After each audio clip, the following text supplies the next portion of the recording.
Hello everyone. Today we are going to discuss about important formulas of chapter number 3 from class 12th physics current electricity. चलिए शुरू करते हैं अपनी video को. Welcome to our YouTube channel जगेश biology.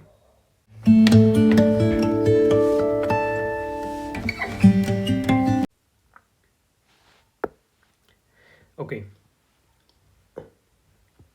जैसा कि हम जानते हैं कि चैप्टर है आपका करंट इलेक्ट्रिसिटी से रिलेटेड.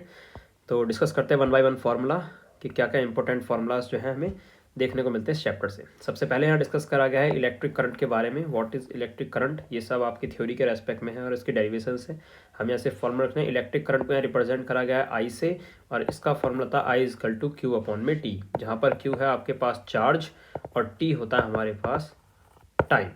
इस रेस्पेक्ट में निकालते हैं. इसकी एसआई यूनिट की बात करें तो यूनिट होती है एम्पियर और 1 ampere is equal to 1 coulomb upon में second. T is unit, time की जो यूनिट है होती है वो होती है सेकंड और जो क्यू है ये चार्ज की यूनिट होती है कूलम. नोट करने वाली बात यहाँ पे है कि direction of flow of positive charge को अगर आप रेफर करते हैं तो उससे हमें मालूम पड़ती है डायरेक्शन ऑफ कन्वेंशनल करंट. लेकिन जब आप डायरेक्शन ऑफ नेगेटिव चार्ज यानी इलेक्ट्रॉन की डायरेक्शन को फॉलो करेंगे then you will get electric current यानी direction of electric current. Next है इसमें ड्रिफ्ट वेलोसिटी. तो drift velocity is equal to V D is equal to minus E capital E into में T upon में M, जहाँ E है electron, capital E है electric field, T is the time and M is the mass of an electron. इसके respect में हम इसे निकालते हैं. अगर हम इसे लेंथ के रेस्पेक्ट में लेंगे तो ये टी हो जाएगा, T is equal to lambda upon में वी, जिसकी वजह से लैम्डा आपका हो जाएगा मीन फ्री पाथ. नेक्स्ट है इसमें drift velocity of an electron. एक इलेक्ट्रॉन की ड्रिफ्ट वेलोसिटी कैसे निकलती है तो वो फॉर्मूला होता है V D equal to I upon में एन ई ए, जहाँ पर ए है आपका एरिया ऑफ क्रॉस सेक्शन और ई होता है नंबर ऑफ इलेक्ट्रॉन्स कितने हैं, एन हम नंबर के लिए लेते हैं और आई इज द करंट. इस तरीके से आप इसके drift velocity of an electron को फाइंड करते हैं. नेक्स्ट थिंग है इसमें average relaxation time. Average relaxation time के लिए आपको T is equal to T one plus में टी टू प्लस में जैसे लेके टिल एन नंबर्स तक आप ऐड करेंगे और उसे उतने ही नंबर से डिवाइड कर देंगे. सपोज करो यहाँ पर अगर 3 डिजिट होते T one T two plus में टी थ्री, तो आप 3 बार वैल्यू ले रहे हो तो इस तरीके से आप उसे 3 से डिवाइड कर देते हैं. वैसे भी एवरेज आई थिंक आपको निकालना आता ही होगा. ठीक है, तो ये है एवरेज रिलैक्सेशन टाइम. नेक्स्ट है इसमें मोबिलिटी ऑफ एन इलेक्ट्रॉन. एक इलेक्ट्रॉन की मोबिलिटी क्या होती है और उससे आप किस तरीके से फाइंड करते हैं. मैं इसमें कुछ और चीज़ें एक्स्ट्रा बता देता हूँ. जैसे मोबिलिटी ऑफ इलेक्ट्रॉन के रेस्पेक्ट में बात करें तो मोबिलिटी को सिंपल अगर हम ड्रिफ्ट वेलोसिटी के रेस्पेक्ट में निकालते हैं तो इसे डिनोट करते हैं इस तरीके से म्यू से, और फॉर्मूला होता है वी डी अपॉन में ई, जहाँ वी डी है आपकी ड्रिफ्ट वेलोसिटी और ई होता है आपके पास इलेक्ट्रिक फील्ड ड्रिफ्ट वेलोसिटी के रेस्पेक्ट में. जब इसे इसके अंदर पुट करते हैं तो पुट करने के बाद हम एक इलेक्ट्रॉन के लिए निकालें तो एक इलेक्ट्रॉन के लिए जो इसकी वैल्यू होती है 1 इलेक्ट्रॉन के लिए होती है वो होती है mobility of electron is equal to E is the electron, time of electron, M is the mass of an electron. इस तरीके से हम इसे निकालते हैं फॉर एन इलेक्ट्रॉन. इसी सेम कंडीशन में अगर सपोज करो मुझे होल के लिए निकालना है, अगर मैं कह रहा हूँ कि मुझे होल के लिए मोबिलिटी फाइंड करनी है तो फॉर्मूला जाएगा mu H E T H upon में एम एच. तो इस तरीके से आप होल के लिए भी निकाल सकते हैं यानी mobility of an hole of a hole. इस तरीके से हम इसको फाइंड करते हैं. नेक्स्ट आता है relationship between current and mobility. Current और मोबिलिटी के बीच में रिलेशनशिप क्या है तो इसको हम इस तरीके से फाइंड करते हैं कि आपके लिए यहाँ पर ये होता है I is equal to N E A mu E into में ई, जहाँ पर A is the area of cross section, E is the electron, mu E is the mobility of an electron and where capital E is known as electric field. इसमें मैंने सिर्फ ए के बारे में लिखा है, ए ऑफ क्रॉस, बाकी मैंने आपको बता दिया. ये हम पहले ही पढ़ चुके हैं मोबिलिटी ऑफ इलेक्ट्रॉन, जो इससे पहले अभी हमने पढ़ा था. इस तरीके से हम इसे डिनोट करते हैं mobility of an electron, E is the electric field.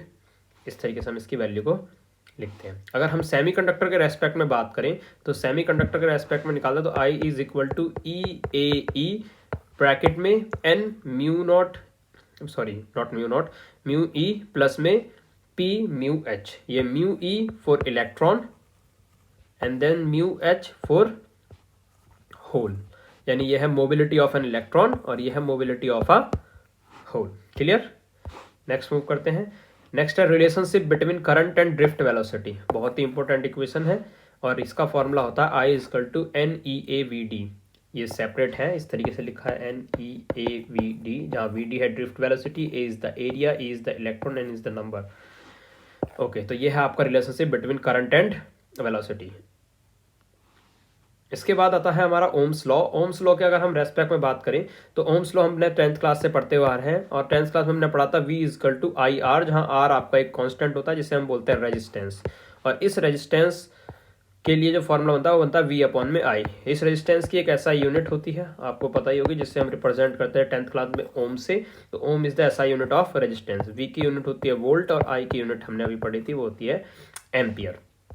उसके बाद हमें निकालनी है रेजिस्टिविटी, इसे हम डिनोट करते हैं रो से। और इलेक्ट्रिकल रेजिस्टिविटी इसे हम कहा करते हैं 10th क्लास में, जहां ये निकलते हैं कि ये डायरेक्टली प्रोपोर्शनल होती है किसके, ए के, एंड इनवर्सली प्रोपोर्शनल थी लेंथ के, जिसकी वजह से इस प्रोपोर्शनलिटी का साइन जैसे ही हम हटाते हैं it become R A upon में एल। तो this is the formula electrical resistivity का, rho is equal to R A upon में एल। नेक्स्ट है conductivity, it is just opposite of the resistivity, it is denoted by sigma. Sigma is equal to 1 upon में रो।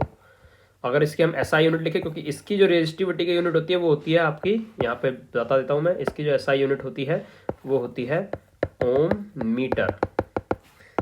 ओम metre, तो just इसका opposite हो जाएगा इस conductivity के case में। तो एसआई यूनिट हो गई ओम -1 एम -1, ये हो जाती है आपकी यूनिट कंडक्टिविटी, क्योंकि आप इसकी जगह पुट करोगे तो वो ऊपर जाने पर -1 हो जाता है। नेक्स्ट है temperature dependence of uh resistivity. कैसे फाइंड करते हैं टेम्परेचर डिपेंडेंस ऑफ रेजिस्टिविटी को, तो इसके आपका होता है rho T is equal to rho naught 1 plus में alpha T minus T zero, जहाँ पर आप ये अलग अलग कंडीशन में रखेंगे। Alpha is the temperature dependence of resistivity, ये at time T at time zero, और अल्फा यहाँ पर है temperature dependence of resistivity. Clear. Next है करंट डेंसिटी, जिसे हम डिनोट करते हैं बाई जे, एंड फॉर्मूला होता है J is equal to I upon में A. J is equal to I upon में ए। इसकी एसआई यूनिट होती है, करंट की एसआई यूनिट जानते हैं हम होती है ए, और ऑलवेज एरिया निकाला जाता है मीटर के स्क्वायर में, तो ये हो जाएगा ए अपॉन में मीटर स्क्वायर।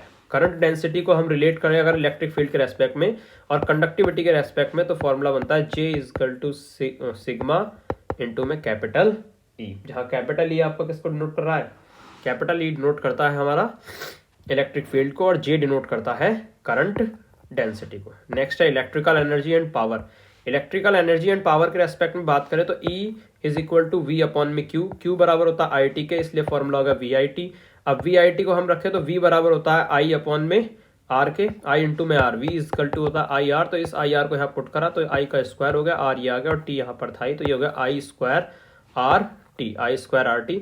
और फिर चाहो तो आप इस आई की जगह वी अपॉन में आर रख सकते हो, तो फॉर्मूला 2V हो जाएंगे, तो ये हो जाएगा वी स्क्वायर आर इंटू में टी। ये सब डिपेंड करता है कि किस टाइप का न्यूमेरिकल है और हमें इसमें से कौन सा पुट करना है। नेक्स्ट केस है पावर का। पावर के केस में अगर बात करें तो फॉर्मूला होता है P is equal to V into में आई, वोल्टेज इंटू में करंट, और V equal to I R था, तो इस V की जगह अगर आई आर रख दूँ तो it become I square R, यानी एक फॉर्मूला हो जाएगा P is equal to I square into में आर। और वहीं पर अगर P को, अगर मैं इस I जो आई आर है इसमें I की जगह वैल्यू पुट कर दूँ V अपॉन में आर, तब ये कंडीशन V स्क्वायर वाली हो जाएगी, then it become V square upon में आर, यानी पावर का फॉर्मूला हो जाएगा V स्क्वायर फॉर्मूला। तो ये दोनों फॉर्मूले आपके हो सकते हैं, डिपेंड करता है कि हमें वोल्टेज के रेस्पेक्ट में जाना है, यानी पोटेंशियल डिफरेंस के रेस्पेक्ट में जाना है, या फिर हमें करंट के रेस्पेक्ट में जाना है। क्लियर। नेक्स्ट है relationship between cell and potential difference.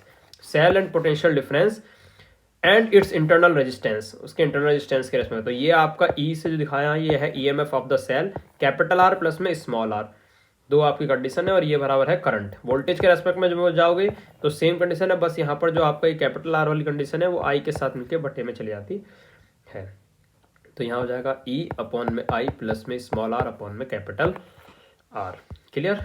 ये होगा relationship between cell, EMF and potential difference और इंटरनल रेजिस्टेंस के बीच में। Now we have to discuss about combination of cell. एक फॉर्मूला ये होता है जहाँ अगर हम सीरीज में कंबाइन करें सेल्स को, तो आपका जो फॉर्मूला होगा IS current in series will be equal to NE upon में R प्लस में NR, R प्लस में NR, जहाँ कैपिटल R अभी पीछे भी हमने देखा था और स्मॉल r भी देखा था, जहाँ कैपिटल R था आपका एक्सटर्नल रेजिस्टेंस और स्मॉल r होता है internal resistance, internal resistance, and N is the number of cells की कितने नंबर ऑफ सेल्स इसमें जोड़ रहे हैं। और ये हम बात कर ही चुके थे, इसको हमने पीछे क्या बोला था, E के रेस्पेक्ट में हम जाते हैं तो इसे हमने बताया था EMF of the cell. Okay, next step series combination के बाद इसे हम कंबाइन कर सकते हैं पैरेलल कॉम्बिनेशन में, और पैरेलल कॉम्बिनेशन में फॉर्मूला होता है आई पी, यानी current in parallel will be N E, same है बट यहाँ पर ये चेंज हो गया है एन आर प्लस में आर। यहाँ पर जो एन था वो कैपिटल आर के साथ है, जबकि पहली वाली कंडीशन में जो एन था वो स्मॉल आर के साथ था। यानी सीरीज में आपको इंटरनल रेजिस्टेंस के साथ स्मॉल आर को मल्टीप्लाई करना है, जबकि जब आप पैरेलल कंडीशन की बात करते हो तो आपको एन को मल्टीप्लाई करना होता है विद कैपिटल आर। नेक्स्ट जो आता है वो आता है किरचॉफ लॉ। तो किरचॉफ लॉ की कंडीशन में बात करें तो करंट फर्स्ट लॉ के अकॉर्डिंग करंट को आपको ऐड करना है, I1 will be equal to I2 plus में I3, और सेकंड के अकॉर्डिंग जो वोल्टेज रहता है, सम ऑफ द वोल्टेज जो रहता है वो कितना हो जाता है 0। एंड नेक्स्ट है इसमें व्हीटस्टोन ब्रिज, ये बहुत ही कॉमन फॉर्मूला है, PQ/R। इस तरीके से हमारे पास दो वो ऐसे करके हम रेजिस्टेंस लगाते हैं और उस रेजिस्टेंस में इनकी वैल्यू को फाइंड करते हैं इस तरीके से। इसमें ये PQRS इस तरीके से होता है, और फिर इनके रेस्पेक्ट में हम इनको फाइंड करते हैं। डेरिवेशन वगैरह आप कहीं पढ़ोगे तो आपको खुद ही पता चल जाएगा कि कैसे करके हमें लगाना होता है। ओके, नेक्स्ट फॉर्मूला है time taken by the electron to drift from one end to other end of the wire, कितना टाइम लगता है, तो T is time taken will be L upon में VD, जहाँ VD है ड्रिफ्ट वेलोसिटी। जब इसका फॉर्मूला पुट करेंगे तो time taken will be equal to LNEA upon में I। L is the length of the wire, N is the number of electron, E is the electron, A is the area and I is the current। पहले हमने लिख रखा है what is L, length of the wire. बस इतने से कुछ important फॉर्मूले थे, कुछ और बचेंगे तो फिर उसे हम फिर किसी वीडियो के अंदर डिस्कस करेंगे, जब मैं रिवीजन वीडियोस के अंदर लेके आऊँगा उन्हें, कुछ जब मैं न्यूमेरिकल्स वगैरह कराऊंगा कि किस किस टाइप के और न्यूमेरिकल्स पूछे गए हैं। तो thanks for watching, keep connect with जगेश biology, help your friends. If you like this video, press like button, subscribe and share. Thank you so much.